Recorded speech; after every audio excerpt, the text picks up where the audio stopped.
So where should we start? Yeah, thanks for coming, everyone. We did notice in the comments on attendance being slightly lower with a cover charge now, but just about that, you know, I just want to say I support it. I think it's a great thing because it's not like the door charges bankrolling anyone. And our organizers will use it to organize bus tours and get, you know, better venues and maybe coffee on the next one. Lots of coffee. I didn't pay $10 to get in the door. So yeah, today, as I'm sure you all know, we're talking about contractors, contractor relationships, and people's experience from a legal perspective, rehabbers, realtors' perspective. So I guess I'm Josh Martin. I'm a real estate agent and, thanks Rebecca, real estate agent and investor. On the newer side, just did my first deal this summer, a rehab job that I did too much of, so this is important information to learn. Too much of the work I made, and I want to set up the next one so I'm not doing that.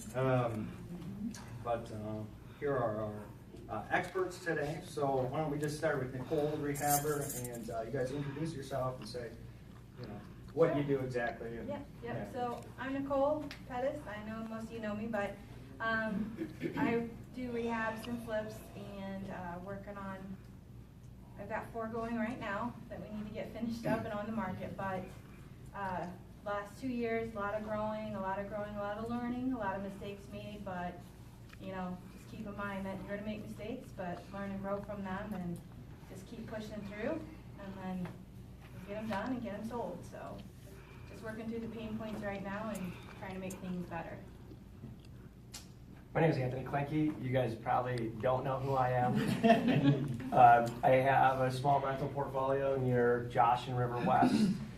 We started rehabbing, and one of the reasons that Rebecca called on me is because I decided that the contractors that we were hiring weren't always working together with me. They were working together to, you know, obviously make money, and I'm fine with them making money. I just want to be able to make money on the backside as well.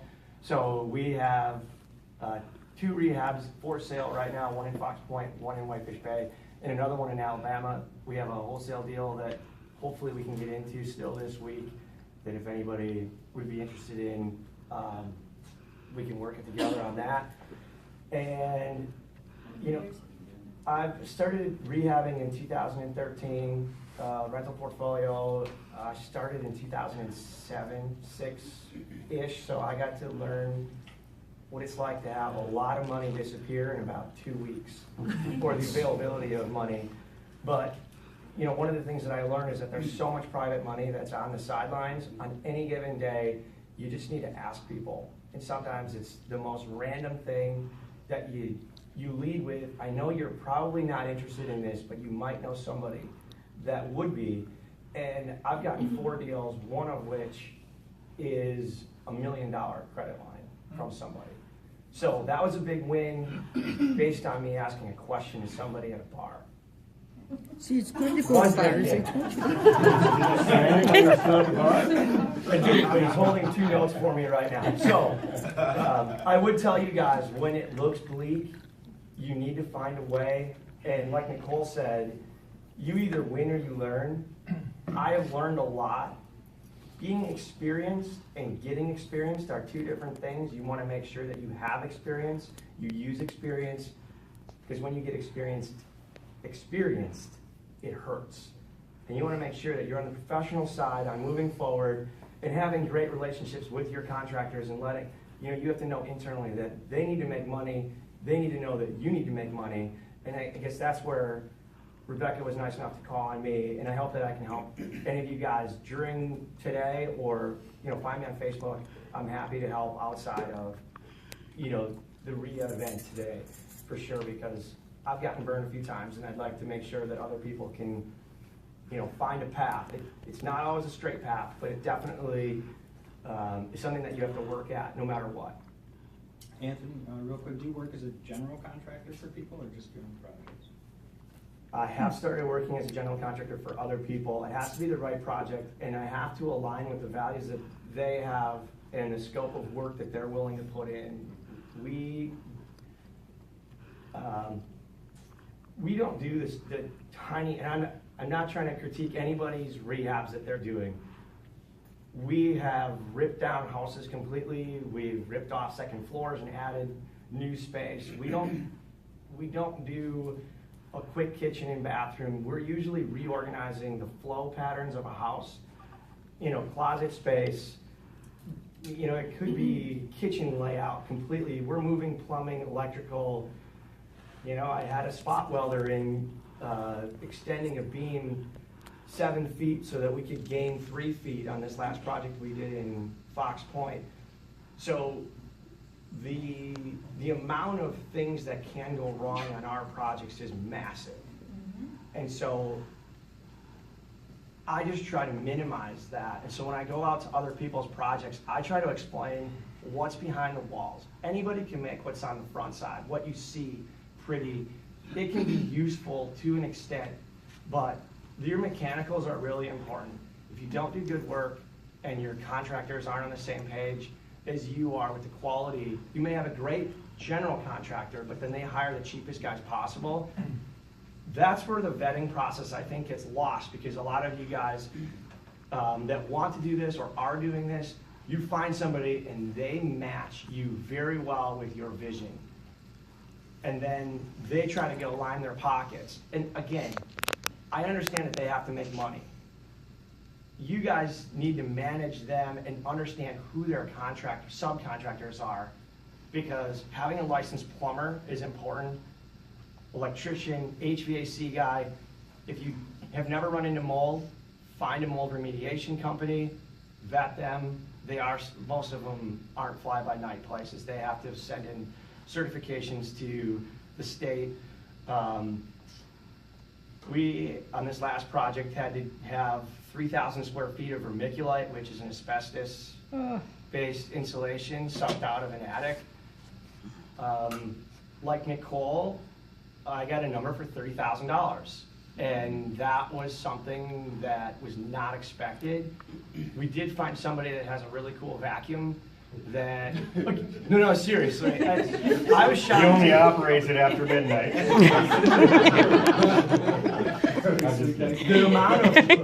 The amount of paperwork that this guy showed me was incredible. You have to be state certified.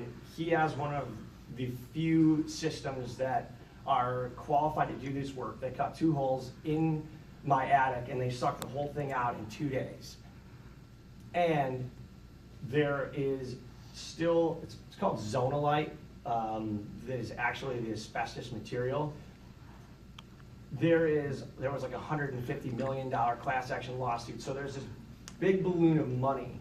And so you get up to $4,500 as a rebate when you do this correctly. It has to be, again, state certified, it has to be proven, you have to take pictures before, during, after. So I found a company that was willing to do all this basically for me, which was a huge pain. But on the demo side, we just took a rake and pulled down the drywall, and there was no, well, in addition to the insulation, old squirrel debris or squirrel mice falling on you. So one of the things, again, I'm sorry this is too much, too fast. I'll get the rest of the panel introduction, but all of these pieces of the package, 5 years ago when I started, I knew zero of it. I was really relying on the contractor to always have my solution, but I never really thought about how they're coming to the solution. Some people don't have the experience, and they don't know what zonalite is. They didn't know, that the stack was going to be cracked right below the attic, and where we were adding something, it was going to leak. So, best advice I could give anybody that's rehabbing, whether it's rent and hold or otherwise, is learn who your general contractors, subcontractors are, and vet them as well. Hey everyone, I'm Jonathan Heindick. I'm an attorney. I have had my license for about a quarter of a century. I currently have my own general practice when I offer a wide array of services, primarily related to real estate. I do mostly transactional, but I will do some litigation and give like full representation to clients like my landlord clients that I have. I'm involved in a discrimination complaint and a small claims action with this guy that's going to take up the next 2 weeks. But I do a little of everything. I've kind of set up my shop to be your one-stop shop for all your real estate needs. So I have a real estate brokerage as well as a title and closing business.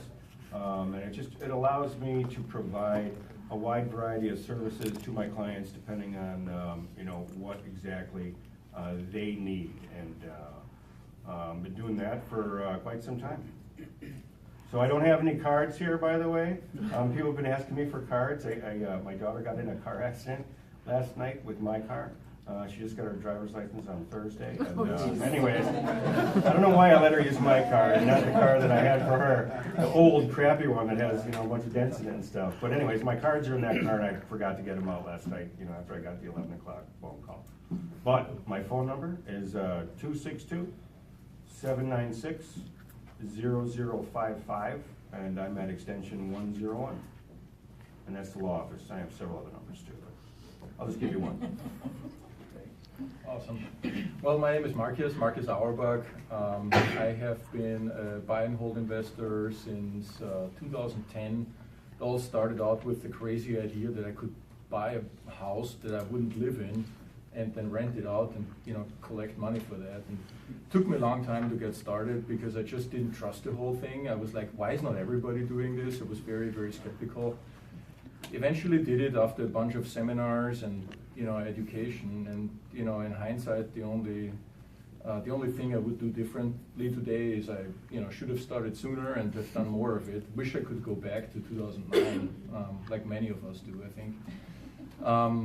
I started buying single family homes, getting into rehabbing. We like buying homes in nicer areas. We always look for a decent school district. That's very important for us. And we do very extensive remodeling. I general my own projects. At a time, I think at the height, we were buying a property about every 6 weeks, every 8 weeks, something like that, having 2 or 3 remodels running at the same time.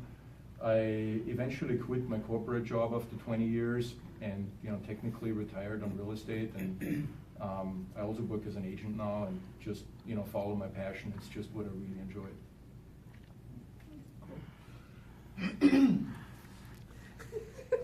So I got stage fright. His name is Keith.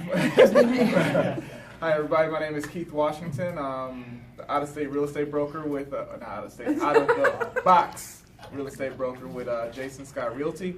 Longtime investor, rehabber, wholesaler, landlord, pretty much everything, a little bit on the real estate side, everything I've done, probably as much as I've done. I love it. Real estate today is my full time. I've been investing since I was about 19. Can't tell you my age now, but been doing it since I was 19, bought my first house. Been licensed for over 6 years, and pretty much done every project from the hoods to the hills. I buy properties that other investors doesn't want, and I try to move them as fast as I can. And of course, I like the nice ones too. So if you have the hood houses, I do buy. I had a banner that said I buy crack houses and nice homes too in there. But nonetheless, I'm thrilled to be on the panel. Probably the youngest experience along the panel, but I've been doing it long enough where I can share my stories of good contractors, bad contractors, what to do with a rehab, what not to do with a rehab. Done projects from roach houses, flea houses, burn houses, a crack house, firehouse, cat house, porterhouse. Pretty much done a little bit of all the special projects that will make you a real estate investor. But I love wholesaling. I love being a realtor. I love being just involved in every aspect of real estate. So. And you sold your buyer as your wife now. Yeah, my wife was the client. I sold her the house, then moved in. I'll show you how to do that later. That's extra course. Yeah, that's another seminar. So He said he sold her the house and moved in. He did. Got free that's rent. how we met. You know, wasn't my intention, but you know, she was single, I was single. Hey, how you doing? How you doing? Want to buy a house? All right, move in. All right, cool. But yeah, I love real estate. Look forward to answering any questions I can be of assistance to. You know, but yeah, go Packers. Do you still have that dog that's chewing up everything in your new house? Yes, I have a 75-pound golden retriever named Chevy. He's my mascot, but he stays at home because he will. I brought him to a project one time and lost him in the project. And he chewed up some dead electrical wire one time. So, yeah, he didn't die. The wire was dead. It was a firehouse, and it was in the winter, and I didn't want to leave him outside. So, yeah, this is, I'm an avid boater. I love boats and houses. Boats and houses. All right, thanks, Steve. So I guess the way this is gonna run is I have a series of questions, I'll float to the group, they'll all give some input on it, and then depending how long, that takes, then we'll open it up for a Q&A afterwards, and You can all join if in. your questions weren't answered, yeah. So to start with, how do I find contractors? What's been your experience? Referrals have been the best and the worst. So I've had some good referrals, I've had some bad referrals, but that's how I go. But when I find a really great contractor that I like, I ask him for referrals. Because the great contractors are gonna work with other great contractors because they're gonna wanna keep the jobs moving and the jobs going, and they just build this system of some really great contractors. However, if you get a bad contractor, and he's gonna refer other ones. But to Anthony's point, I've learned that you might hire a decent GC, but his sub's not so good, and so you just gotta get rid of the whole to save the whole thing. But that's what I've learned. The best has been just asking for referrals, and I know our group, the Facebook page, really helps out a lot. But please note on that, do your due diligence on those guys as well. Please do. I mean, everybody's story is different in how they work with the people and how they work with the contractors, but it's just going to save you a lot of time and heartache and frustration in the long run to make sure that that person is who that person is and make sure that they're doing the job that people say they did. So that's where I find most of mine. Every now and then I've been like on Craigslist. Other than that, so go ahead, Ian. You know, guys, due diligence, I know you guys are going to hear that a lot. Yeah. And you will always find somebody who overpromises and underperforms. And like many of you, you probably have different stressors in your life. Could be time, could be cash, could be kids, could be a spouse, and they have those too. And at any given time, certain stressors are going to create, different animosity at their job. So, I had just taken some random notes here. In your specific location where you're rehabbing, talk to the neighbors who have a truck outside. If it's a heating truck, did you like them? What didn't you like about them? What could have been better? Because they're going to give you an honest response to, oh, that was a friend of mine that was just stopping over to have a beer, or that guy just replaced all this for a sweet deal. Or gal. Sorry, I was not trying to be sexist at all. The other people that are in the neighborhood specific, if they're, well, I'll give you an example. There's a company called KWK Electric in River West. They actually give River West a discount because of proximity, and they know the area very well. Do we have other electricians? Absolutely. Would we use them in River West? Absolutely. Do we have to? We probably don't, because these guys have a system and I'm buying their system. So once you find something that works, you don't have to recreate it. But if you go to another market, if anybody's rehabbing in Greenfield, it's probably going to be different than St. Francis or Shorewood. So that would be one thing, is I would talk to family, friends, and has anybody ever actually talked to a mailman? Show of hands? Seriously? Okay, so or I find the little old ladies or the little old men that are out for walks. Those people know everything that's going on in their neighborhood, always. The mail carriers know who's on Social Security, who is getting sued.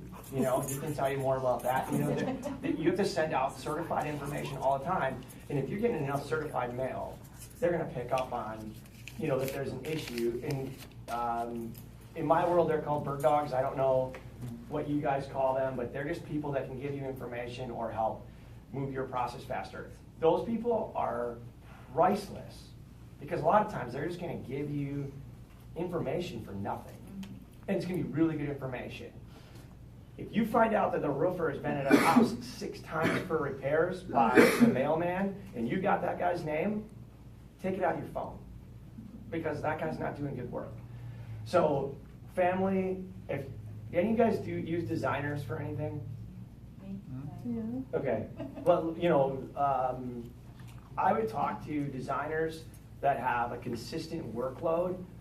Those people are always searching out and siphoning through, usually on other people's money, so I do have an issue. You know, GCs and designers are kind of in the same boat for me because they'll bring in either a GC or the designer will bring in a GC and then have subs. It's all layered. But those are people that you can call and get something specific to fill a hole. Hey, my framing company didn't show up. Where can I find one of those quickly?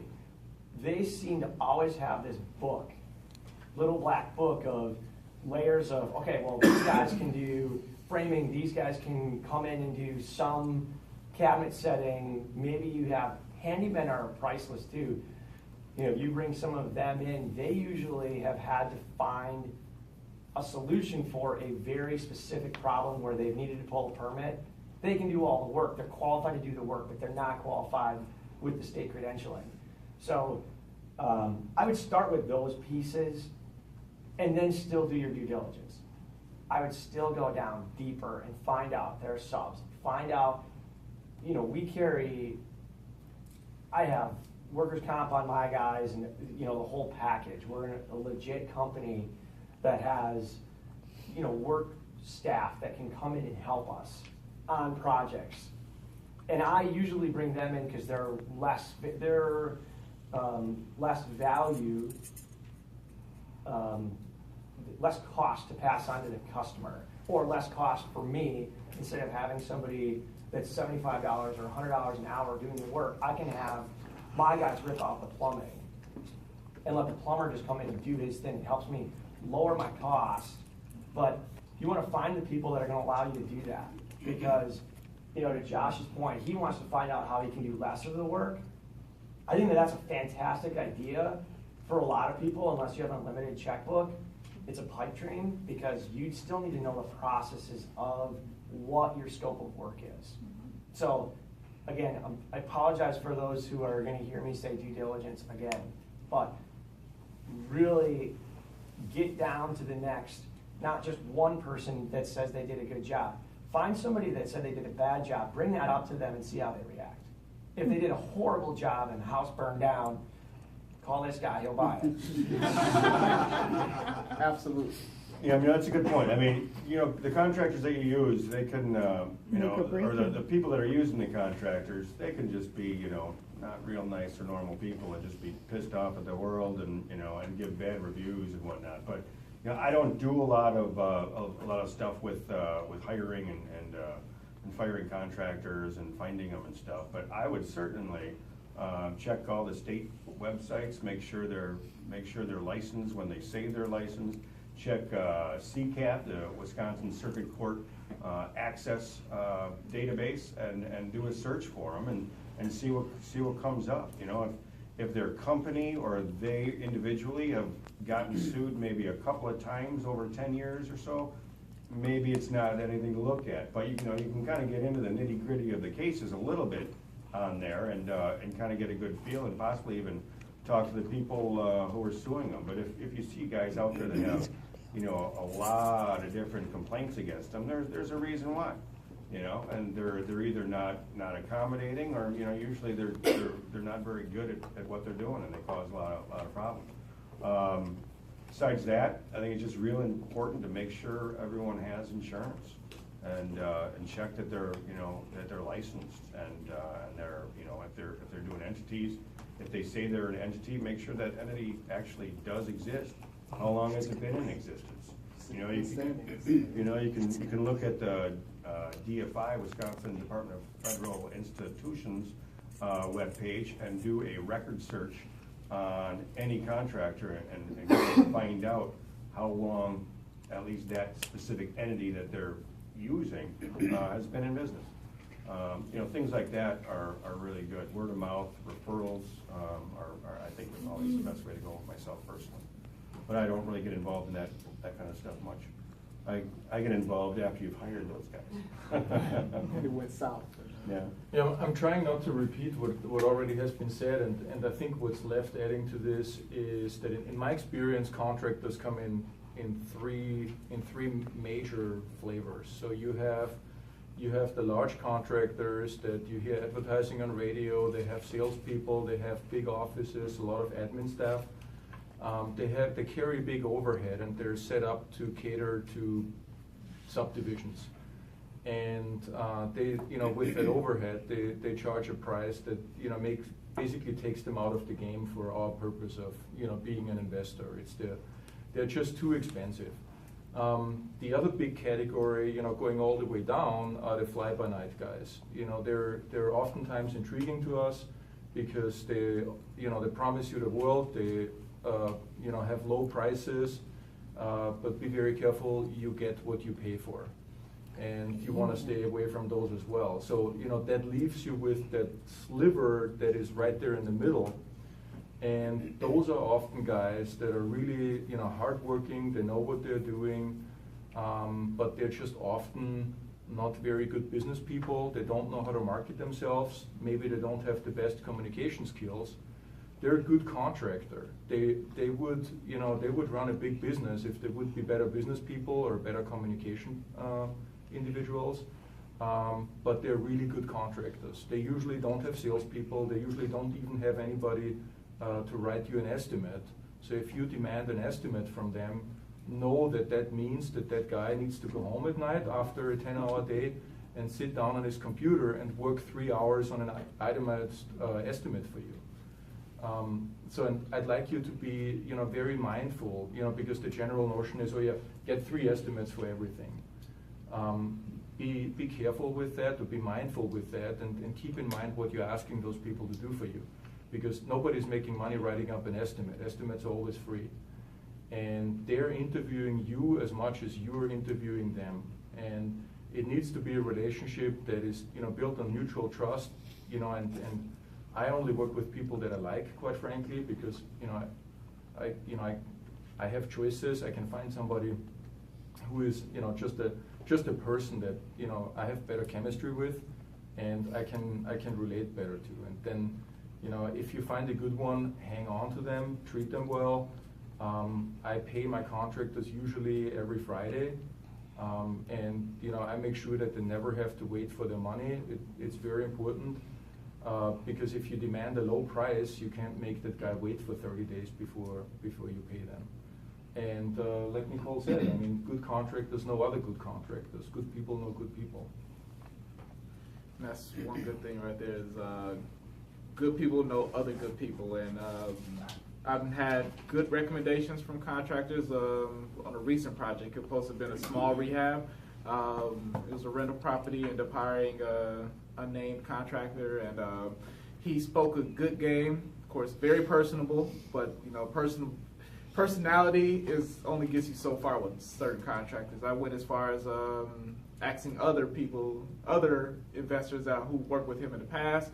I actually went to some of the projects he's doing now, what had going on at the time, to see his workmanship. Like, okay, what's going on? Are you doing it yourself, or do you have guys?